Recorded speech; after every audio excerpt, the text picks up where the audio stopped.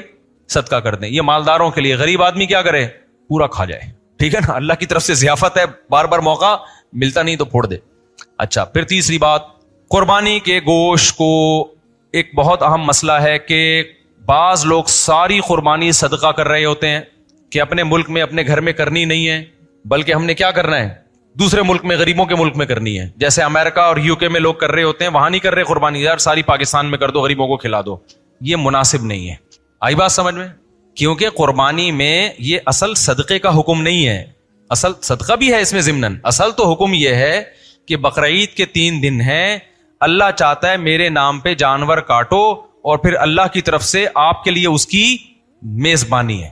اللہ میاں کہہ رہے جانور ذبح کرو اور کیا کرو؟ پھر کھاؤ اللہ کی نعمت. آپ کہہ رہے میں نہیں کھاؤں گا, میں کیا کروں گا؟ میں پاکستان میں قربانی کروں گا, میں انڈیا میں کروں گا, میں افریقہ میں کروں گا, میں خود کچھ بھی نہیں کھاؤں گا. تو میں یہ نہیں کہہ رہا کہ حرام ہے, ناجائز ہے, قربانی کا ثواب تو ملے گا, لیکن یہ ایک نوعیت کا اعراض ہے اللہ کی ضیافت سے. روزہ حرام کر دیا تاکہ آپ گوشت سے اوائڈ نہ کریں. اس لیے علماء یہ کہتے ہیں کہ آپ ٹھیک ہے باہر ملک میں قربانی کریں غریبوں کے لیے, کم سے کم ایک حصہ آپ اپنے ملک میں جہاں آپ رہتے ہیں وہاں کریں, اس لیے تاکہ قربانی کا گوشت آپ کے گھر میں آئے اور آپ اس گھر کو, اس گوشت کو کھائیں. اب مالدار لوگ کہتے ہیں ایکچولی ہمیں ضرورت نہیں ہے کھانے کی, ہم پورے سال کھاتے ہیں, ہمیں کیا ضرورت ہے؟ میں نے دیکھا ہے ایسے مالداروں کا, ہم تو کھاتے ہیں پورے سال ہی گوشت کھاتے ہیں. فون کیا اپنے خادم کو, یار تم ایسا کرو وہ وہیں عیدی سینٹر میں ذبح کر کے وہیں غریبوں کو بانٹ دو. اور بھائی آپ کو کب, ہم نے کب کہا کہ آپ نہیں کھاتے؟ یہ والا وہ والا نہیں ہے جو آپ پورے سال کھاتے ہیں. سمجھ میں آ رہی ہے بات؟ یہ وہ والا گوشت نہیں ہے جو آپ پورے سال کھاتے ہیں. دیکھو آپ کے ابا نے آپ کو بلایا, آپ گئے, آپ کے ابا نے بڑی خوشی کا اظہار کیا میرا بیٹا آج مجھ سے ملنے کے لیے آیا ہے, اور آپ کے ابا نے آپ کے لیے دال چاول لا کے رکھ دی. آپ کا ابا میں دال چاول, میں تو ویسے ہی اتنا کھاتا پیتا آدمی ہوں, میں تو کوفتے کھاتا ہوں, اور ابھی بھی میں نے تھوڑی دیر پہلے برگر کھایا, تو ایکچولی یہ آپ لائیں میں دے دوں, شاپر میں ڈال کے دے دیں, میں کسی محلے میں کسی کو صدقہ کر دیتا ہوں. آپ نے شاپر میں ڈالا اور آپ نے کہا صدقے کا ثواب لوں گا میں. ابا کو غصہ آئے گا کہ نہیں آئے گا؟ ابے تو مجھے خوش کرنے کے لیے دھونے والے کھا لیتا ہے اس میں سے, میں نے تیرے لیے بنائے ہیں. تو جس میں تکبر ہوگا وہ نہیں کھائے گا, جس میں تواضع ہوگی وہ پیٹ بھرا ہوا بھی ہوگا نا, تو ابا کے سامنے دال چاول ایسے کھائے گا جیسے کئی دن کا بھوکا ہوں میں. کیا خیال ہے بھائی؟ ایسے کھائے گا جیسے کئی دن کا بھوکا ہوں میں. وہ کہے گا میں تو, مجھے تو بہت مزہ آ رہا ہے اس کے کھانے میں, بڑا دل چاہ رہا تھا میرا کھانے کو, آپ نے بڑے صحیح ٹائم پہ ابا میرے لیے دال چاول کا انتظام. ایسے موقع پہ کہنا ابا شاپر میں ڈال دو, میں پاکستان میں صدقہ کر دیتا ہوں, ٹھیک ہے نا, وہاں غربت زیادہ ہے. تو یہ جو باہر ملکوں میں, لندن میں, امریکہ میں لوگ اپنے گھر میں ذرا بھی قربانی نہیں کرتے, یہ غلط کرتے ہیں, ٹھیک ہے آپ پاکستان غریب ملک ہے, یہاں بھی قربانی کر لیں, لیکن اگر ایک ہی حصہ کرنا ہے نا تو پھر اپنے گھر میں کریں, صدقہ بعد میں کر دینا آپ, کیونکہ اللہ میاں یہ گوشت, یہ وہ بکرا نہیں ہے جو آپ روزانہ کاٹ کے کھاتے ہیں, یہ وہ بکرا ہے جو کون کھلا رہا ہے؟ اللہ کھلا رہا ہے. تو اس میں تکبر کہ ایکچولی ہمیں تو ضرورت نہیں ہے, ایکچولی ٹوپی ڈرامے چھوڑ دو بھائی, اللہ کھلا رہا ہے, شوق سے کیا کرو, کھاؤ. اللہ نے ہمیں بھی رزق دیا ہے الحمدللہ. مجھے یاد ایک دفعہ بقرعید میں کیا ہوا کہ جی وہ میرا سفر تھا, اب دال چاول ہی مل رہی ہے بقرعید کے دن, مجھے اتنا غصہ آیا یار آج ہماری عید کا دن ہے, کہیں سے گوشت لے کر آؤ بھائی قربانی کا. میں نے ساتھیوں کو ہلا دیا, پھر انہوں نے انتظام کیا بھائی وہ فلاں جگہ, میں نے کہا بھائی گوشت کھائیں گے یار, ہم یہ پاگل, تو ہم مسلمان ہیں بھائی, بقرعید کے دن ہم پاگل ہیں کہ مرغی چکن بریانی مجھے لا کے بقرعید میں رکھ دی سفر کی وجہ سے نا. میں نے کہا ہم نہیں کھائے گا چکن بریانی, ہمیں قربانی کا کیا چاہیے, گوشت. اللہ کو یہ ادا ایسے موقع پہ کیا ہوتی ہے, پسند ہوتی ہے. ہمارے نبی کو کھانے پینے کا بالکل شوق نہیں تھا. سب سے زیادہ کھانے پینے سے اوائڈ کس نے کیا ہے؟ سید الانبیاء محمد صلی اللہ علیہ وسلم نے. آپ تو فاقوں سے رہتے تھے, بقرعید کے دن آپ کھاتے نہیں تھے جب تک جانور ذبح نہ ہو جائے اور پہلا نوالا گوشت کا آپ کے پیٹ مبارک میں نہ جائے. سمجھ رہے ہو کہ نہیں سمجھ رہے؟ اپنا شوق دکھانے کے لیے کہ ہم آج نہیں کھائیں گے, پہلا نوالا کیا جائے گا ہمارے پیٹ میں, قربانی کے گوشت کا. تو اللہ سے استغنا مت دکھاؤ, اللہ کے سامنے تکبر بولو مت کرو, وہاں عاجزی ظاہر کرو. اللہ ہم تو کھاتے رہتے ہیں, وہ بھی تو ہی کھلاتے ہیں, اپنے خرچے پہ کون سا کھاتے ہیں ہم, ٹھیک ہے نا. تو ان دنوں میں تو کھلائے گا ہم کھائیں گے. تو اس لیے بقرعید کو کوشش کریں ناشتہ بھی نہ کریں قربانی کے, لیکن یہ قربانی کے گوشت جب ٹائم پہ مل جائے, ورنہ آج کل جو قربانی کا گوشت کسائی لوگ اثر میں تیار کر رہے ہوتے ہیں تو پیٹ کمر سے چپک کے خود قربانی کا بکرا بنا ہوا ہوتا ہے آدمی. پہلے زمانے میں ٹھک ٹھک ٹھک قربانی ہوتی تھی. تو اس لیے بقرعید کے دن جو ہے نا, جو یورپ امریکہ میں لوگ رہتے ہیں بھائی, اپنے گھر میں قربانی کا گوشت لایا کرو, کھایا کرو, بچوں کو بھی کھلاؤ. بولو, بچے پوچھیں ابا آج کیوں بکرے وکرے کھائے جا رہے ہیں؟ بیٹا یہ ہمارا عید کا دن ہے اور یہ ضیافت کس کی طرف سے ہے؟ اللہ کی طرف سے. آج ہم گوشت کھائیں گے. سمجھتے ہو کہ نہیں سمجھتے ہو؟ ہاں, جس کو پرہیز ہے بڑے گوشت سے وہ بکرا کھا لے. ایسا نہ ہو کہ اتنا فارم میں آ جائے کہ ڈاکٹر نے منع کیا ہوا ہے بڑا گوشت کھانے سے. بعض لوگ یہ بھی کر رہے ہوتے ہیں بھائی اللہ میاں نے جب کھلا رہا ہے تو میں تو کھاؤں گا, ڈاکٹر کہہ رہا ہے تو گائے مت کھا, ٹھیک ہے نا, تیرا کولیسٹرول بہت بڑھ چکا ہے. آپ کہہ رہے ہو اللہ کھلا رہا ہے, تو اللہ تو کھلا رہا ہے, لیکن اللہ کہہ رہا ہے پہلے اپنی صحت بھی دیکھو نا. تو اپنی صحت کے حساب سے آپ نے کیا کرنا ہے, اس کو کھانا ہے. تو اللہ کا شکر ہے اب تک ہماری صحت تو افورڈ کر رہی ہے, ہم کھا لیتے ہیں, تو ہم تو کھائیں گے بھائی. تو اس لیے خوشی سے کھایا کرو, رغبت سے کھایا کرو. ہمارے نبی نے جب حج کے موقع پہ عید الاضحیٰ کے دن 100 اونٹ ذبح کروائے, آپ نے 100 اونٹ, 60 اپنے ہاتھوں سے کیے, باقی حضرت علی سے کروائے, نہر کروائے. اور شدید بھوک کا ٹائم تھا کیونکہ حج کیا آپ نے, کتنی تھکاوٹ ہوتی ہے 10 ذی الحجہ کو حاجیوں کو. میں نے جب یہ حدیث سنی نا مجھے بڑا مزہ آیا, کیونکہ ہمارے پیٹ بھی کمر سے چپکا ہوا تھا حج میں, بھوک سے حالت خراب ہو گئی تھی. تو پھر وہ حدیث آئی سامنے کہ نبی صلی اللہ علیہ وسلم جب شدید بھوک کی حالت میں, شدید تھکاوٹ میں, تو آپ نے صحابہ سے پوچھا الیس ھذا یوم النحر, کیا یہ قربانی کا دن نہیں ہے؟ کتنا مزہ آیا ہوگا نا کہ یہ دن کون سا ہے بھائی, یہ تو قربانی کا دن ہے, یہ تو کھانے پینے کا دن ہے. صحابہ نے کہا ہاں یا رسول اللہ. آپ نے 100 اونٹ نہر کروائے, پھر ہر اونٹ کا گوشت جمع کر کے اس کی یخنی بنائی گئی, اور اس یخنی کو آپ صلی اللہ علیہ وسلم نے پیا, تاکہ 100 کے 100 اونٹ جو اللہ کے نام پہ ذبح ہوئے ہیں سب سے تناول کرنے کا موقع مل جائے. تو ہمارے نبی تو استغنا نہیں کر رہے کہ میں کیوں کھاؤں بھائی, ٹھیک ہے نا. اور کتنا زبردست مزہ آیا ہوگا نا, وہ گوشت کی یخنی کتنی مزے کی ہوتی ہے. بھوک کی حالت میں جب آپ یخنی کھائیں, آپ لوگ کو نہ بھوک لگ رہی ہے نہ گوشت کا مزہ ہے, تو آپ لوگ کی سمجھ میں باتیں بالکل, ایک 4 شادیوں کی باتیں آپ کی سمجھ میں نہیں آئیں گی, ایک گوشت کھانے کی باتیں آپ لوگ کی سمجھ میں نہیں آئیں گی. اس کے لیے کچھ دن ماحول بدلنا پڑے گا آپ کو, ٹھیک ہے نا.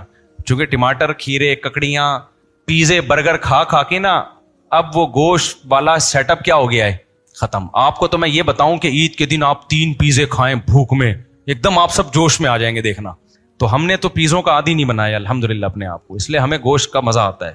تو اونٹ کے نبی صلی اللہ علیہ وسلم نے 100 اونٹ ذبح کیے, اور 100 کی 100 میں سے کیا کیا ہے, اس کا شوربہ بنا کے آپ نے پیا ہے, گوشت بھی کھایا ہوگا یقیناً. تو اس لیے جو لوگ یورپ میں, امریکہ میں رہتے ہیں, دوسرے ملکوں میں رہتے ہیں, وہ ٹھیک ہے دوسرے ملکوں میں, غریب ملکوں میں بھی قربانی کریں اگر اللہ نے وسائل دیے, لیکن پہلے کیا ہے, کم سے کم ایک حصہ گھر میں ہونا چاہیے, اس کا گوشت گھر میں آنا چاہیے, اس کو کھانا چاہیے. سمجھتے ہو, تاکہ مسلمانوں کا یہ تہوار زندہ بھی رہے, ابراہیم علیہ السلام کی قربانی کی سنت بھی زندہ رہے. وہ بالکل بقرعید کا پتہ ہی نہیں چلتا بعض ملکوں میں, کہتے ہیں ایکچولی بقرعید آئی ہے تو ایکچولی ہم نے وہ فون کر دیا ہے, کہ وہ وہاں کر دینا, بس وہیں کر دینا, بس نماز پڑھنے چلے جاتے ہیں. تو یار اتنا بھی میں تو کہتا ہوں اس تکلف کی بھی کیا ضرورت تھی آپ کو, ٹھیک ہے نا, اس تکلف کی کیا ضرورت تھی. نماز بھی نہیں پڑھتے آپ, نہاتے دھوتے بھی نہیں, تو اصل تو ہے ہی گوشت کی قربانی, نماز تو ویسے بھی پڑھتے رہتے ہیں نا, تو کھا لو, اللہ کے مشورے پہ کھا لو اگر آپ کو ضرورت نہیں بھی ہے. اگر تینوں میری بہن کیک بناتی ہیں, کیک پر جو تصویر لگائی جاتی ہے وہ نہیں لگانی چاہیے, لیکن وہ تو تصویر کھانے کے لیے ہوتی ہے, وہ رہتی تھوڑی ہے. کیک کمائی کا ذریعہ کیک بنانے کا ہے, کیک بنائے اس پہ تصویر نہ بنائے. باقی وہ کیک کی کمائی حلال ہے, کیونکہ وہ صرف تصویر کی تھوڑی, وہ تو کیک کے پیسے مل رہے ہیں نا آپ کو. خالی تصویر ہوگی تو کون لے کے جائے گا, وہ تو کیک کی وجہ سے لے کے جا رہا ہے. گزارے زبردست, ماشاء اللہ بہترین ہو گیا, بہترین. وعلیکم السلام. میں اپنے صاحب رہتا ہوں, بہت بیمار رہتے ہیں,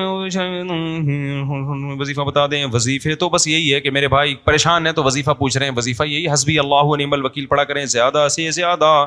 میں نے ایک کتاب میں پڑھا کہ اللہ تعالیٰ نے سب سے پہلے قلم کو پیدا کیا, پھر اس کو کہا کہ لکھ جو قیامت تک ہونے والا ہے, پھر قلم نے کہا لکھا. بہت لمبا سوال ہے, ٹائم کم ہے, تقدیر سے متعلق سوال ہے یہ, کسی وقت انشاءاللہ اس پر پورا میرا بیان موجود ہے. لمبا سوال ہے نا, اس لیے اسکپ کر رہا ہوں. پچھلے ہفتے بیچارے ایک بندے کو میں نے تھوڑا سب کے سامنے ڈانٹ لگا دی تھی, اس سے میں نے معذرت کی ہے, اس کو میں نے بلا کے الگ سے, وہ جو لوگ پچھلے ہفتے تھے ان کو پتا ہوگا, جو نہیں ہے ان کو نہیں پتا ہوگا, کہ اگر کسی کو حلال کمانے میں شرم آتی ہے اور وہ شرم کے مارے کوئی کام نہیں کرتا, اسے کیسے سمجھایا جائے اس کو کاروبار. جس کو حلال کمانے میں شرم آ رہی ہے نا, اس کو بولو کہ بھیک مانگنے میں تجھے شرم کیوں نہیں آتی. پھر ظاہر جب نہیں کمائے گا تو ہر ایک سے مانگے گا نا, تو یہ زیادہ بے شرمی کا کام ہے ٹماٹر بیچنا, یہ بھیک مانگنا زیادہ بے شرمی کا کام ہے. تو بعض لوگوں کو ٹماٹر بیچتے ہوئے شرم آ رہی ہے, پھر وہ بھیک مانگ رہے ہوتے ہیں, کبھی ابا سے قرضہ, کبھی بھائی سے قرضہ, کبھی پڑوسی سے قرضہ, کبھی فلاں سے قرضہ. اور بھائی اس سے کروڑا گنا وہ ٹماٹر والا ہے جو کسی سے مانگتا نہیں ہے, وہ کروڑا گنا بہتر ہے. تو یہ حلال سے شرم آ رہی ہے, ایسے آدمی کو پھر بھیک مانگتے ہوئے شرم نہیں آئے گی. وہی واقعہ نا, ایک آدمی سے زنا ہو گیا اور حمل ٹھہر گیا. اب بچہ جب عورت کو ہوا تو لوگوں نے عورت کو پکڑ لیا, پھر پتا چلا جی زانی کا پتہ بتایا, زانی پکڑا گیا. تو اس زانی کے دوست نے بولا بغیرت تو نے زنا کرنا ہی تھا تو حمل روک لیتا, پکڑا تو نہ جاتا نا تو اس نے کہا حمل روکنا اسلام میں مکروہ ہے. حمل روکنا کیا ہے؟ تو لوگوں نے کہا جو یہ کام جو تو نے کیا ہے یہ مکروہ نہیں ہے. تو یہ حساب کتاب ہے. حلال کماتے ہوئے شرم آ رہی ہے, اور بھیک مانگتے ہوئے جو بالکل ذلت کا کام ہے, جس سے 2 ٹکے کی عزت نہیں رہتی, اس سے کیا آ رہی ہے ان لوگوں کو؟ شرم آ رہی ہے. میں ان بھنگیوں کو بھی جب دیکھتا ہوں نا, میں کہتا ہوں کم از کم بھکاریوں سے اچھے ہیں. بھکاریوں سے کیا ہیں؟ اچھے ہیں. گٹر صاف کر رہے ہیں, میں کہتا ہوں نہ کرتے کوئی اور کام کر لیتے, لیکن پھر بھی بھکاریوں سے کیا ہیں, ان سے پھر بھی اچھے ہیں. بھنگیوں کو بھی دے دیا کرو یار, بیچارہ محنت کر رہا ہے تو الگ سے کچھ پیسے پکڑا دیے اضافی اس کو. اگر آپ نے قلم ڈائری لے کر پلاننگ کرو گے تو ہم کو ان چیزوں پر پلاننگ کریں, مثلا قربانی کے لیے پیسے نہیں ہے تو اس کی, بھائی یہ پلاننگ پہ پوری ورک شاپس ہوتی ہیں ٹائم مینجمنٹ کی, اس میں پورے پلاننگ کے طریقے بتائے جاتے ہیں. یہ ایسا نہیں کہ 2 منٹ میں آپ کو میں بتا دوں ایسے پلاننگ ہوتی ہے. نارملی یہی ہے کہ فی الحال قلم سے ڈائری میں جو سمجھ میں آ رہا ہے لکھ دو, پھر اس کو مینج کرنا شروع کر دو, تو اس سے بھی بہت سارے کام حل ہو جاتے ہیں. اگر کوئی بچوں کی ذمہ, اگر کوئی شوہر جس پر اس کے بیوی بچوں کی ذمہ داری ہے اور وہ بنیادی ضرورت پوری نہیں کرتا, جوان اور تندرست ہونے کے باوجود کام نہیں کرتا, اسلام دین کیا کہتا ہے؟ ایسا شخص واجب الچترول ہے. اسلام یہی کہتا ہے اگر وہ بیسک نان نفقہ بھی نہیں اٹھا رہا تو پھر عورت خلا بھی لے سکتی ہے عدالت سے. ایسی صورت میں کورٹ کا خلا معتبر ہوگا, کیونکہ واضح ظلم ہے نا, اپنی بیسک ذمہ داریاں بھی پوری نہیں کر رہا. اور ایسے میاؤں سے جلدی جان چھڑا لینی چاہیے میرا خیال ہے, کیونکہ پھر یہ بات میں اور بڑی مصیبت بنتے ہیں. میرے ماں باپ کی بڑی خواہش ہے, لیکن جان چھڑانے کے لیے مسئلہ یہ ہے کہ کوئی اور عورت کے پاس کوئی دوسرا آپشن تو ہو نا. بعض دفعہ جان چھڑائی تو گئی بالکل ہی, اور بڑے آزمائشوں میں پھنس گئیں. میرے ماں باپ کی بڑی خواہش ہے کہ میں بہت کامیاب بنوں اور ترقی کروں, مگر میں زندگی میں پستی اور ناکامی کی طرف جا رہا ہوں. آپ کو اپنے والد کا واسطہ مجھے کچھ زندگی کے اصول بتا دیں کہ میں اپنے ماں باپ کی زندگی میں ان کو کامیاب ہو کر دکھاؤں, ان کی خواہش پوری کروں. میرے بھائی ماں باپ کیا چاہتے ہیں مجھے نہیں پتا. اگر ماں باپ چاہتے ہیں بڑا آدمی بن جاؤ, پیسے کماؤ, نوٹ چھاپو, تو یہ کوشش آپ کے بس میں ہے, نوٹ چھاپنا آپ کے بس میں نہیں ہے. تو ایسی چیز میں اپنی محنت ضائع کر رہے ہو جو آپ کے اختیار میں نہیں ہے. اور اگر بڑا آدمی بن بھی گئے, کتنے لوگ ہیں میں جانتا ہوں, دولت آئی لیکن ابا کا انتقال ہو چکا تھا, اماں کا انتقال ہو چکا تھا, پھر وہ روتے ہیں یار کاش ہمارے ماں باپ زندہ ہوتے, ہماری گاڑیاں اور کر و فر دیکھتے. تو ان کی اس کامیابی کا ان ماں باپ کو کوئی فائدہ نہیں ہوا. وہ روتے ہیں کہ یار ہم غربت میں جب ہمارے پاس دولت آئی تو اماں ہی نہیں ہے. تو بھائی ایسی چیز کو ہدف بناؤ جس کا ماں باپ کو حقیقی فائدہ ہو. وہ ہے نیک بن کے دکھا دو اور محنت کرو. محنت کے بعد پیسہ آ گیا ٹھیک ہے, نہیں آیا تو بھی ٹھیک ہے. تو آخرت میں آپ کے ماں باپ آپ پہ فخر کریں گے. قارون نے اپنے ابا اماں کو خوش کرنے کے لیے بڑا پیسہ کمایا ہوگا, لیکن ابا اماں بولیں گے قیامت کے دن نہ کماتا تو زیادہ اچھا تھا. دنیا میں تو ابا قارون کے بھی بڑے خوش ہو گئے تھے کہ یار بڑے نوٹ چھاپ رہا ہے آج کل میرا بیٹا, لیکن آخرت میں ابا کہے گا قارون کا بیٹا یہ غلط سمت پہ چلا گیا, موسیٰ کے ساتھ ہو جاتا, غریب رہ جاتا, وہ زیادہ اچھا تھا. سمجھتے ہو؟ اور موسیٰ علیہ السلام کے پاس آخری عمر تک دولت نہیں آئی, لیکن موسیٰ کی ماں قیامت کے دن خوش قسمت ہوگی. وہ کہے گی اس موسیٰ کی وجہ سے قرآن میں میرا ذکر ہے. وَأَوْحَيْنَا إِلَىٰ أُمِّ مُوسَىٰ, ہم نے موسیٰ کی ماں کو وحی کی. تو اولاد جب نیک بنتی ہے تو ماں باپ کے لیے فخر کا ذریعہ بنتی ہے. تو آپ نیک بنے, چاہے یہ بات ابا اماں کو سمجھ میں نہ بھی آ رہی ہو, پھر بھی آپ کیا کریں, نیک بنے. بعض چیزیں ابا اماں کے فائدے کی ہوتی ہیں لیکن سمجھ میں نہیں آ رہی ہوتی. آپ نیک بننے کی کوشش کریں اور ٹینشن تو لینا ہی نہیں ہے. آپ کہہ رہے ہیں میں کامیاب بنوں, نہیں بن رہا, تو کیوں نہیں بن رہے؟ کامیاب کی ڈیفینیشن کیا ہے؟ کامیابی کی ڈیفینیشن یہ ہے کہ آپ برائیوں سے بچ رہے ہو, اللہ آپ سے راضی ہے, تو بس ہو گئے نا کامیاب. کامیابی اس کو تھوڑی کہتے ہیں پیسہ آ رہا ہے آپ کے پاس, تو وہ تو کبھی آئے گا کبھی نہیں آئے گا. آ جائے تو ابا کو دے دو, نہیں آئے تو ابا کو بولو ابا میرے پاس نہیں ہے تو کیا کروں میں. پھر ابا خام خواہ میں ٹارچر کر رہے ہیں کیوں نہیں کما رہا, کیوں نہیں کما رہا, تو پھر ابا غلط کر رہے ہیں نا. ابا کو بولو ابا یہ آپ نے کما لیا تو اللہ نے تقدیر نے آپ کا ساتھ دیا, میں نہیں کما پا رہا تو میں کیا کروں. تو صحابہ کے دور میں بھی تو غریب بھی تھے امیر بھی تھے, یہ تھوڑی کہ غریبوں کو تانے ملا کرتے تھے ابا کی طرف سے. آپ سے ان 3 سوالوں کا جواب چاہیے. میں کال سینٹر میں کام کرتا ہوں جو کہ انٹرنیشنل پروڈکٹ سیل کرتے ہیں, وہاں میں پروڈکٹ کی سیل کے لیے جھوٹ بولنا پڑتا ہے. جھوٹ بولنا جائز نہیں میرے بھائی ہے. دوران سفر نماز پڑھنے کا طریقہ بذریعہ بس اور ٹرین بتا دیں. بھائی بس میں نماز ایسے پڑھی جائے گی جتنی آپ کے بس میں ہوگی. ڈرائیور کو بولو روک, کوشش کرو اس سے لڑنے کی, رکواؤ, زمین پہ کھڑے ہو کر پڑھو اور جلدی جلدی پڑھ لو. ایسا نہ ہو کہ خوشبو خضو سے پوری تفصیلی نماز بعض لوگ شروع کر دیتے ہیں, سارے مسافر برا بلا کہہ رہے ہوتے ہیں. تو حتی الامکان کوشش کرو. پھر بھی نہیں روکتا ہے, پورا زور لگا دیا آپ نے, تو پھر مجبوراً بس میں بیٹھے بیٹھے پڑھ لو, لیکن جب جیسے ہی اترو تو اس کو دوہرا لو, کیونکہ فرض نماز کھڑے ہو کے ہوتی ہے. سمجھتے ہو کہ نہیں سمجھتے؟ اور ٹرین میں تو کھڑے ہو کر بڑے آرام سے پڑھی جا سکتی ہے. ہم نے 20 دفعہ ٹرینوں میں رش کے باوجود کھڑے ہو کے نماز پڑھی ہے. کھڑے ہو کے پڑھو, رکوع میں جھک جاؤ, تھوڑا سا سردے میں سرزمین پہ رکھ لو, ہو جاتا ہے ٹرین میں. جو ٹرین میں کہتا ہے کھڑے ہو کے میں نماز نہیں پڑھ سکتا, غلط کہتا ہے. اسلام میں چہرے کا پردہ کرنا لازم ہے. جی ہاں, جوان عورت پہ چہرے کا پردہ لازم ہے. کسی لڑکے کو ٹیوشن پڑھا کس عمر کے لڑکے کو ٹیوشن پڑھا سکتے ہیں؟ جو کنوارے چھڑے چھاٹ ہیں نا, وہ بڈھوں کو ٹیوشن پڑھائیں, نوجوان لڑکوں کو ٹیوشن نہ پڑھائیں. کیونکہ آج کل جو ہومو سیکسولیٹی بہت پھیل رہی ہے سوسائٹی میں, اور ماں باپ کو بھی چاہیے تھوڑی غیرت کریں. آپ کا بچہ اگر ٹین ایجر ہے تو اس کو حوالے نہ کریں الگ کمرے میں کسی. میرے پاس بڑے کیس آتے ہیں بھائی کہ بچے کو ٹیوٹر سے پڑھوایا, ٹیوٹر کے بچے سے تعلقات ہوئے, اس کو بہلا پھسلا کے اسی کے ساتھ غلط کرنا شروع کر دیا. ماں باپ کو نہیں پتا چلتا. ماں باپ کو پتا اس وقت چلتا ہے جب بچہ بھی بگڑ چکا ہوتا ہے, اس کو بھی لت پڑ چکی ہوتی ہے. کیونکہ بڑے بڑے بغیرت لوگ دنیا میں پڑے ہوئے ہیں, بچوں کو لالچ دے رہے ہوتے ہیں, اور ماں باپ کو شرم نہیں آتی کہ بھئی آپ اپنا بچہ ایسے ٹیچر کے حوالے کیوں کر رہے ہو. ماں باپ کہتے ہیں یہ غلط نہیں ہے. ہو سکتا ہے غلط نہ ہو, لیکن اگر غلط ہوگا تو ماتھے پہ تھوڑی لکھا ہوا ہوگا, اور اس میں اچھی اچھی فیملی کے لوگ مبتلا ہیں. تو ہم نہیں کہہ رہے ٹیوٹر سے یا ٹیچر سے آپ بدگمان ہو, ہم نہیں کہہ رہے, امید ہے صحیح ہوگا. لیکن اگر 100 میں 1 خراب ہے تو اس ایک کی وجہ سے 99 کو بھی آپ کو خراب سمجھنا پڑے گا. سمجھتے ہو کہ نہیں سمجھتے ہو؟ بچوں کو کبھی بھی آپ اکیلے کسی کے گھر میں نہ بھیجیں, اکیلے کسی کے حوالے. بچوں کی پوری کلاس ہونی چاہیے, پھر ٹیچر پڑھا رہا ہے بس. اور کسی ٹیچر کو, چاہے قاری ہو چاہے وہ ٹیوشن پڑھا رہا ہو اسکول کا, کوئی بھی بچوں کو ہاتھ لگاتا ہے نا, یہ ناقابل برداشت جرم ہے. سمجھ میں آ رہی ہے کہ نہیں آ رہی ہے؟ نہیں آ رہی میرا خیال ہے. دیکھو ٹیوشن کوئی ٹیچر پڑھا رہی ہے, کوئی قاری صاحب بچوں کو قرآن پڑھا رہے ہیں, بچوں کے گال پہ ہاتھ لگا دیا اس نے, یا ہاتھ پہ ہاتھ لگا رہے ہیں, آپ نے فوراً اس کو تنبیہ کرنی ہے کہ یہ بچہ ہے, آپ نے اپنی باڈی کو اس سے کیا کرنا ہے, بولو دور. بالکل ہاتھ کے مذاق کی آپ کو اجازت نہیں ہے. وہ کہے میں تو قاری ہوں, آپ بولے آپ بہت نیک آدمی ہیں, جو آپ کو کہا جا رہا ہے آپ نے اس کو کیا کرنا ہے, بولو نا, فالو کرنا.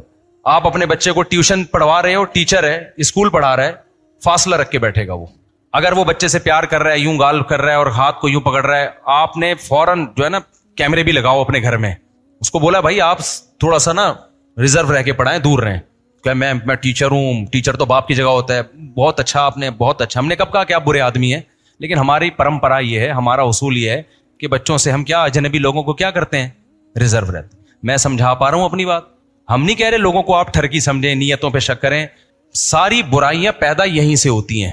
آپ نے اپنے بچے کو بچانا ہے, صرف بچے کے ساتھ ریلیشن قائم نہیں ہوتا, مسئلہ سارا یہ ہوتا ہے بچہ بھی بگڑتا ہے. یہ جتنے آپ کو بڑے بڑے ٹھرکی ملیں گے نا جو ہومو سیکسولیٹی کے عادی ہیں, ان کے ساتھ بچپن میں ہی غلط ہوا ہوتا ہے. اور بچہ بعض دفعہ شرم کی وجہ سے بتا نہیں رہا ہوتا اپنے ماں باپ, وہ ڈر رہا ہوتا ہے ابا مار نہ دے مجھے, پیٹ نہ دے, وہ بتا نہیں رہا ہوتا, اور وہ لوگ کھیل رہے ہوتے ہیں ان کے جذبات سے. تو بچوں کے ساتھ ہاتھ کا مذاق بولو نہیں ہے. دیکھو میں نہیں کہتا کہ میں بہت نیک ہوں, لیکن مجھ سے جب کوئی بھی بچے آ کے ملتے ہیں نا, یا تو بہت چھوٹا بچہ ہو, وہ ایک الگ بات ہے, ذرا سا بھی 7 سال یا اوپر کا بچہ ہوگا, میں اس سے ہمیشہ فاصلہ رکھتا ہوں. حالانکہ اللہ کا بڑا فضل ہے, میری اتنی شادیاں ہیں, مجھے الحمدللہ کوئی بڑے دعوے نہیں کر رہا, مجھے الحمدللہ یہ ہومو سیکسولیٹی ویکٹولیٹی اس سے قے آتی ہے, الٹی آتی ہے یہ لفظ سن کے بھی. اس کے باوجود میں کیا کرتا ہوں, ادھر بیٹھو بس, زیادہ نہیں چپکنے دیتا کسی بچے کو. وجہ اس کی یہ کہ ماحول آپ ایسا بنائیں کہ لوگ اس عمل کو برا سمجھیں, بچوں کے لپٹنے کو, بچوں کے گود میں آ کے بیٹھنے کو, اجنبی شخص کے لوگ اس عمل کو کیا سمجھیں, برا سمجھیں. آئی بات سمجھ میں؟ تو فاصلہ, دور بیٹھنا ہے. مولوی صاحب ہو ان سے بھی دور بیٹھنا ہے, ڈاکٹر صاحب ہیں ان سے بھی بچے نے دور بیٹھنا ہے, رکشے والے سے بھی بچے نے بولو نا دور بیٹھنا ہے. رکشے والے کی گود میں بٹھا دیتے ہیں بچے کو لے جا کے. تو ہم کسی سے بدگمان نہیں ہو رہے, لیکن اسلام کا حکم ہے احتیاط. یہ دور فساد کا دور ہے, یہ دور, بلکہ میں یہاں تک کہتا ہوں اپنے بچوں کو کزنوں سے بھی دور رکھو. شادی بیاہ میں اکثر یہ ہوتا ہے کہ بچے کزنوں کے ساتھ چپک کے ایک بستر پہ سو رہے ہوتے ہیں, کہ بارات آئی ہوئی ہے نا, سارے ایک ہی ٹبر کا ٹبر ایک ہی گھر میں ہے, تو پھر نہیں پتا ہوتا کون کہاں سو رہا ہے. کزنوں سے یہ بیماری پھیلتی ہے. آپ کے 10 کزن ہیں, ان میں ایک اگر خراب ہوگا نا, وہ تاک کے ایسا بچہ تلاش کرے گا کہ مجھے اس کے ساتھ سونے کی جگہ ملے وہ رات, اور پھر وہ اس کو بھی خراب کرے گا. تو بچوں کو جب کہیں شادی بیاہ گیدرنگ ہوتی ہے تو آپ نے نظر رکھنا ہے اپنے بچے. ماں کا کام ہے یہ, زیادہ بچے ماں کے ساتھ زیادہ اٹیچ ہوتے ہیں. ماں کا کام ہے نظر رکھے کہ میرے بچے کو کوئی کزن وغیرہ تو نہیں اس کے ساتھ زیادہ فری ہو رہا, کوئی اس کے ساتھ لیٹنے کی کوشش تو نہیں کر رہا, کوئی اس کو تنہائی میں لے کے تو نہیں جا رہا چیز دلانے کے بہانے. سمجھ رہے ہو؟ میں نہیں کہہ رہا کہ اس بچے کے کزن خراب ہیں, خوب سمجھ لو, کیونکہ پھر میرے بارے میں لوگ یہ کمنٹس کرتے ہیں اچھا یہ ان کو ٹھڑکیوں سے ہی واسطہ پڑا ہے. بھائی نیک لوگ ہیں, سارے نیک لوگ ہیں الحمدللہ, لیکن ہم نے کیا کرنی ہے, 100 میں 1 خراب ہونے کی وجہ سے احتیاط 99 سے کرنی ہے, کیونکہ ماتھے پہ نہیں لکھا ہوگا جو خراب ہوگا. اور جو بغیرت خراب ہوتا ہے نا, وہ اخلاق کا بہت اچھا ہوتا ہے, سب سے اچھا دیکھنے میں لگے گا وہی آپ کو. وہ بڑا بنا ہوا ہوگا, نہیں وہ بڑا اچھے بات کر رہا ہوگا, خدمتیں بھی بڑھ چڑھ کے آپ کی وہی کر رہا ہوگا تاکہ آپ اس پہ زیادہ اعتماد کریں. سمجھتے ہو کہ نہیں سمجھتے؟ تو اپنے بچوں کو دور رکھو, کزنوں سے بھی کھیلیں, کزنوں کے ساتھ سونے کی کوئی اجازت نہیں ہے, نہ تنہائی میں اکٹھا بیٹھنے کی اجازت. بھائی کھیلو کودو, تھپڑ مارو, مارم پیٹی کھیلو, بھاگو دوڑو, اس حد تک ٹھیک ہے. اس سے زیادہ بیڈ پہ چپک کے سو رہے ہیں, اور جناب وہ کزنوں کے ساتھ, لڑکیوں کے ساتھ سو رہی ہیں چپک کے, بالکل غلط ہے, اس کی قطعاً اجازت نہیں ہے. ہاتھ کا مذاق, باڈی کا مذاق, زبان سے مذاق ٹھیک ہے. کیا کہہ رہے ہیں, کیا بول رہا ہے؟ ہاں وہ جم میں بھی ٹرینر بھی ایسے ہوتے ہیں, یہ صحیح کہہ رہے ہو آپ. تو وہ ٹرینر کیا کر رہا ہوتا ہے, سارے ٹرینر نہیں ہوتے بھائی, جو میرا بیان سن رہے ہیں ان کے علاوہ کی بات کر رہا ہوں, وہ آپ کو نا ہاتھ بار بار لگا رہا ہوتا ہے. اب آپ یوں کرو, یہ جو ہومو سیکسولیٹی کے عادی ہوتے ہیں نا, جن کو ہم جو کہتے ہیں وہ ممبر پہ نہیں کہہ سکتا, ابے ان کے لیے ایک مخصوص لفظ ہے نا, اب وہ ممبر پہ مناسب نہیں ہے نا, وہ ہوتے ہیں یہ لوگ. تو یہ بہت طریقوں سے اپنی ٹھڑک پوری کرتے ہیں. یہ عید کے موقع پہ آپ سے چپک کے گلے ملیں گے, آپ سمجھ رہے ہو کہ اس کو زیادہ عید کا مزہ آ رہا ہے, اس نے روزے زیادہ اچھے رکھے ہیں, یہ چھوڑے گا ہی نہیں آپ کو, آپ سمجھ رہے ہو بہت اچھے ہیں. اور پھر یہ جب ٹریننگ آپ کو کروائیں گے جم میں, تو بلا وجہ آپ کی باڈی پہ ہاتھ لگا رہا ہوگا. ابے تو دور سے کھڑے ہو کے بتا دے یار, تو ہاتھ کیوں لگا رہا ہے, مت لگانے تو ہاتھ. سمجھ رہے ہو ہاتھ کا مذاق کیا ہے, غلط ہے, دور رہو یار, وہیں سے بتا دو, ہمیں سمجھ میں آ جائے گا کیا کرنا ہے. سوئمنگ پول میں اس طرح کے ٹھرکی ہوتے ہیں, گھس جاتے ہیں, وہاں آپ کو سوئمنگ سکھانا شروع کر دیں گے. تو مسجدوں میں بھی ہوتے ہیں, آ کے نماز میں چپک کے کھڑے ہو جائیں گے, آپ کے پاؤں کے ساتھ اپنا پاؤں, بچوں کے ساتھ نا اپنا پاؤں ملانا شروع کر دیتے ہیں. ان کو تھوڑی سی لیڈ چاہیے بس, کہیں سے بھی ان کی ٹھڑک پوری ہو رہی ہو نا, پوری ٹھڑک نہ ہو, کہیں جہاں سے بھی مل رہی ہو, ہاتھ ملائیں گے, چھوڑیں گے نہیں ہاتھ, یوں دباتے رہیں گے. یہ سارے ٹھڑکیوں کی مختلف قسم کی کیا ہیں, علامتیں. میں نہیں کہہ رہا جو ہاتھ ملا رہا ہے زور سے تو آپ اس کو بدگمان ہونا شروع ہو جائیں, لیکن میں بتاتا ہوں کہ یہ لوگ یہ کام بھی کر رہے ہوتے ہیں.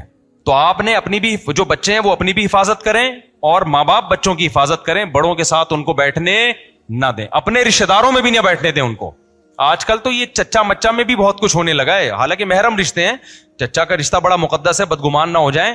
لیکن اگر آپ کی بیٹی جوان ہو گئی ہے تو ایسے, کیونکہ لوگ فلمیں دیکھ رہے ہیں فحش اور حرام کاریاں دیکھ رہے ہیں انٹرنیٹ پہ, پھر ان کی ٹھڑک بہت اوپر پہنچی ہوئی ہوتی ہے. پھر بھتیجی بانجی اور اس طرح کی چیزوں میں ہزاروں میں کچھ لوگ ایسے ہوتے ہیں, ایک آدھ ایسے ہوتے ہیں جو خراب ہو جاتے ہیں. تو ان ایک آدھ کی خرابی کی وجہ سے وہ 999 سے بھی احتیاط بولو کرنی پڑتی.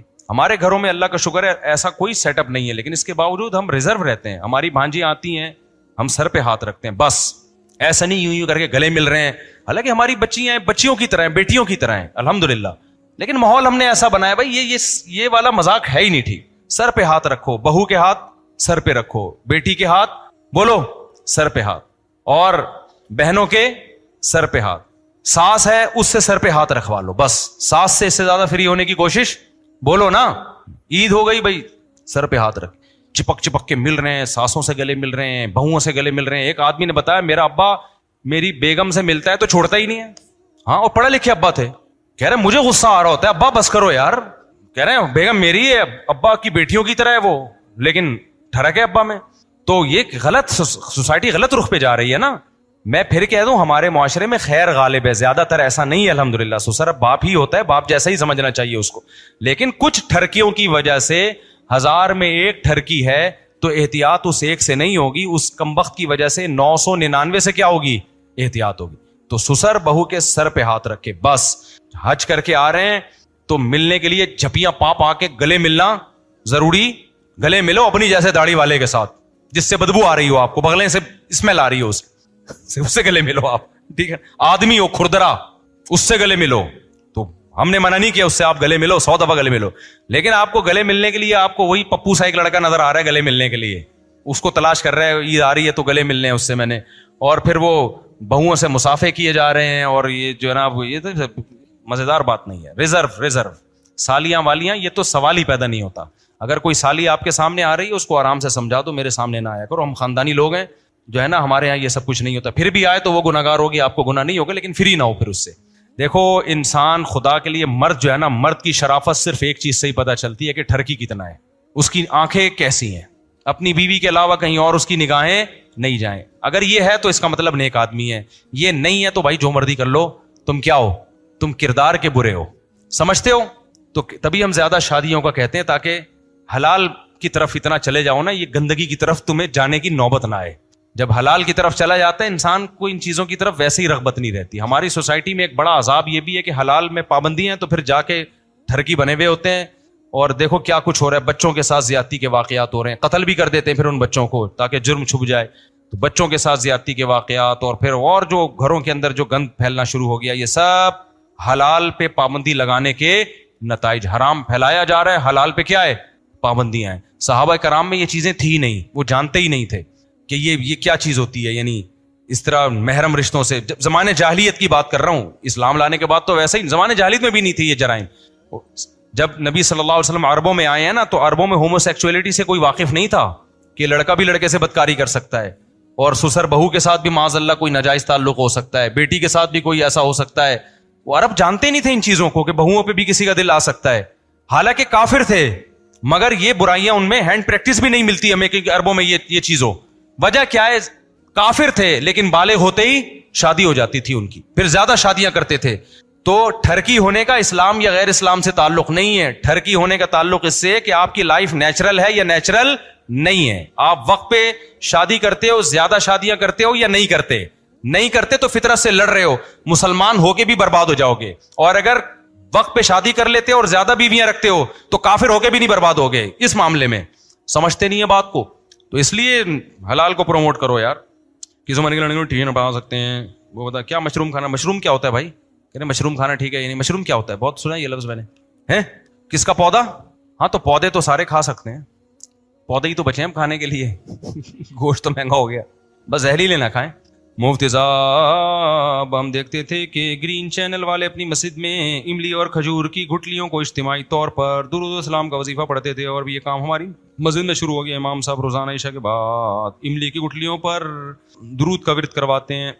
اگر ویسے گٹلیاں لا کے رکھی ہوئی ہیں لوگوں نے پڑھ لیں تو ٹھیک ہے, لیکن باقاعدہ اعلان کر کے کہ اس ٹائم پہ سب جمع ہو جائیں اور یہ والا درود پڑھا جائے گا, یہ پھر بدعت عمل ہے, اس سے اجتناب کرنا العظیم ہے. مفتی صاحب میری آخری سوال ہے. میرے 25 سال ہے, میرے والد سوتے ہیں اور ماں سگی ہیں اور میرے رشتے آتے ہیں, لیکن والد صاحب شادی نہیں کرنا چاہتے. والدہ ان کا ساتھ دیتی ہیں, 2 دفعہ میری بارات بھی بھیج چکے ہیں. میں جاب کرتی ہوں, شاید اس لیے وہ میری شادی نہیں کرنا چاہتے. یہ بہت بڑا مسئلہ ہے. آج کل لڑکیوں کو جاب کرواتے ہیں, پھر وہ نوٹ چھاپنا شروع کر دیتی ہیں, پھر نہ بھائی اس کی شادی ہونے دیتے ہیں نہ باپ, کیونکہ فری پھوکٹ کی حرام کھانے کی ان کو عادت پڑ جاتی ہے. تو لڑکیوں کی جاب کا جہاں بہت سارے سائیڈ افیکٹ ہیں نا, ان میں ایک سائیڈ افیکٹ یہ بھی ہے. ہم تو قائل ہی نہیں ہے لڑکیوں کی جاب کے. عورت گھر کی 4 دیواری میں اچھی لگتی ہے بھائی, اور پھر وہ آپ سے محبت بھی کرے گی, آپ کا انتظار کرے گی. اس کو دیکھنے کے لیے آپ کے علاوہ کوئی ہے نہیں. آپ سفر پہ جاؤ گے, آپ کے لیے وظیفے پڑے گی کہ میرا میاں واپس آ جائے. آپ صبح جاب پہ جاؤ گی, شام کو انتظار کرے گی میاں واپس آ جائے. اگر آپ نے جاب پہ بھیج دیا اس کو وہاں باس نظر آ رہا ہے, اس کو وہاں آپ سے زیادہ ہینڈسم بندے نظر آ رہے ہیں, پھر اس کو پیسہ نظر آ رہا ہے, تو وہ کہے گی یہ مکھنچوک پتہ نہیں کیوں پھلترو کی طرح ابا نے میرے ساتھ لگا دیا ہے. خام خا کا پھلترو کی طرح کیا لگ گیا ہے, چپک کے ایک بندہ لگ گیا ہے. تو گھر کا سسٹم کیا ہوگا, خراب. تو یہ نیچرل نہیں ہے, یہ انگریزوں سے آئی ہے. انگریزوں کا کوئی خاندانی نظام ہے ہی نہیں. ہم تو خاندانی لوگ ہیں بھائی, ہمارے یہاں بیوی بھی ہوتی ہے, بچے بھی ہوتے ہیں, پوتے بھی ہوتے ہیں, نواسے بھی ہوتے ہیں, بہویں بھی ہوتی ہیں, داماد بھی ہوتی ہیں. تو خاندانی لوگوں کے یہ کام نہیں ہے. تو مجبوری میں جاب کر رہی ہے ایک الگ بات ہے. نارملی میرے بھائی دیکھو, اور گھر والے بھی کیا کہہ رہے ہیں بھائی مدرسے میں پڑھانا ہے. بھائی مدرسے میں دین کی تبلیغ کی نیت سے تو پڑھاؤ بھائی. مرد پڑھا لے کے چلو تنخواہ ملے گی, گھر کی عورت کو گھر سے باہر اس لیے کہ تاکہ کما کے لائے, میں سمجھتا ہوں یہ قابل برداشت بولو نہیں. بھائی حالات آ جائیں گے تو حالات آئیں گے تو کوئی بات نہیں. سوکھی روٹی میں بھی چائے میں ڈبو کے کھاؤں گا, گھر والوں کو بولا آپ بھی چائے میں ڈبو کے کھاؤ. ڈبو کے کھانے کا اپنا مزہ ہے. تو ہم نے یہ عزم کیا ہوا تھا بھائی کچھ بھی ہو, فاقے ہونا شروع ہو جائیں, جو میرے بس میں ہوگا میں کمانے کی کوشش کروں گا. گھر کی عورت کو میں اپنے حالات سناتا اچھا نہیں لگتا انسان کو, لیکن موٹیویشن کے لیے بعض دفعہ بتانا پڑتا ہے. ہم نے ہر طرح کے حالات دیکھے, ہم نے کہا نہیں بھائی گھر سے, اور شادیاں بھی ہوئی بھی ہیں. ایسے موقع پہ تو لوگ کہتے ہیں ہمیں کمانے والی چاہیے, 2 بیویاں ہو گئی ہیں, بچے ہیں, بھائی میں افورڈ نہیں کر سکتا, تیسری ہمیں چاہیے جو جاب کر رہی ہو. ہم نے کہا نا بھائی تیسری بھی ہمیں وہ چاہیے جو گھر میں ہو, چوتھی بھی وہ چاہیے جو گھر میں رہے, پہلی بھی ایسی دوسری بھی ایسی. اب خرچے بڑھ رہے ہیں تو تیرا باپ کمائے گا, ٹھیک ہے نا, جتنا کما. پھر اللہ نے برکت بھی دی. تو مرد کی کمائی میں اللہ نے برکت رکھی ہے. جس مرد کو عورت کی کمائی جس کو منہ کو لگ گئی نا, وہ مرد بڑا ڈھیٹ ہوتا ہے, بتا دوں آپ کو. اور پھر یہ چیز اس کی نسلوں میں ٹرانسفر ہوتی ہے. پھر تمہارے بیٹے بھی بن جائیں گے گھر میں بیٹھ کے کھانے والے. پھر وہ حشر ہوگا جو فلپائن کا ہوا ہے. فلپائن میں یہ رواج چلا کہ عورت بھی کمائی مرد بھی کمائے. تھوڑے دنوں میں یہ ہوا ہے صرف عورت ہی کمائے گی, مرد بیٹھ کے کھائے گا. اور یہ اپاہج پنا آ رہا ہے ہماری سوسائٹی میں. اس لیے آدمی بنو, پجامہ مت بنو. نہیں آئی بات سمجھ میں؟ آدمی بنو, پجامہ. دیکھو یہ ڈیزائن پجامے کا بھی ہوتا ہے, یوں یوں کر کے ایک ڈیزائن ہوتا ہے نا, یہ پجامے کا بھی وہی ڈیزائن ہوتا ہے جو آپ کا ہے. اصل میں اندر سے پتا چلتا ہے کہ یہ آدمی ہے, یہ کیا ہے, پجامہ ہے. تو آدمی اسے کہتے ہیں جو کہتا ہے بھائی جیسے تیسے حالات ہوں, کمانا کس کی ذمہ داری ہے, بول لو نا میری ذمہ داری, میں کما کے کھلاؤں گا. فاقے پڑیں گے کوئی بات نہیں بھائی, آپ بھی فاقے میں. اگر بیگم کہے میں نے اس فاقے میں نہیں رہنا تو بھائی نہیں رہو, کوئی بات. ہمارے نبی نے ایسا ہی کیا تھا. امہات المومنین کے گھر میں جب فاقے پڑنا شروع ہوئے تو امہات المومنین نے کہا بھائی یہ تو گزارا مشکل ہو رہا ہے, کھانے کو ہی نہیں ہوتا. تو ہمارے نبی نے یہ تو نہیں کہا کہ ٹھیک ہے آپ لوگ بھی جاب کر لیں اور میں بھی دیکھتا ہوں. ہمارے نبی نے فرمایا بھائی میں تو اسی طرح ہی چلوں گا, آپ نے رہنا ہے, آپ میرے ساتھ رہیں. اللہ نے آیتیں نازل کی کہ اپنی ازواج کو کہہ دیں کہ اگر اسی طرح گزارا کرنا ہے تو نبی کے ساتھ گزارا کرو, نہیں کرنا تعالینا امتعکن واسرحکن سراحا جمیلا, میں آرام سے چھوڑ دیتا ہوں, پھر کسی مالدار سے شادی کر لو. تو آپ نے اپنے اصولوں پہ سمجھوتا بولو نہیں کرنا, اپنے خاندان کو تباہ نہیں کرنا. آپ کی پرمپرا ہونی چاہیے, آپ کی نسلوں میں یہ بات کہ ہمارے خاندان میں مرد کماتے ہیں, عورتیں کھاتی ہیں, چاہے جیسے مرضی حالات ہو جائیں. ہاں کوئی الگ کوئی مجبوری ہو, کوئی وہ ایک الگ بات ہے. جیسے بعض دفعہ عورت کی ضرورت ہے وہاں پہ, اب آپ نے اپنے گھر کی عورت کو نہیں بھیجا, کوئی دوسری عورت چلی جائے گی جو خراب کر دے گی. جو اسکول ہے جیسے اب بچیوں کے اسکول کے لیے کوئی اچھی ٹیچر کی ضرورت ہے, آپ کی گھر کی خاتون اچھا پڑھا سکتی ہے, آپ نے نہیں بھیجا تو کوئی دوسری چلی جائے گی. آپ کی وائف ڈاکٹر ہے, صحیح ہے نا, وہ صحیح علاج کر سکتی ہے, آپ نے نہیں بھیجا تو کوئی 2 نمبر چلی. تو قوم کے اجتماعی مفاد میں کچھ کام کیے جا سکتے ہیں, لیکن صرف کمانے کی نیت اس میں نہ ہو. کمانا کس کی ذمہ داری ہے؟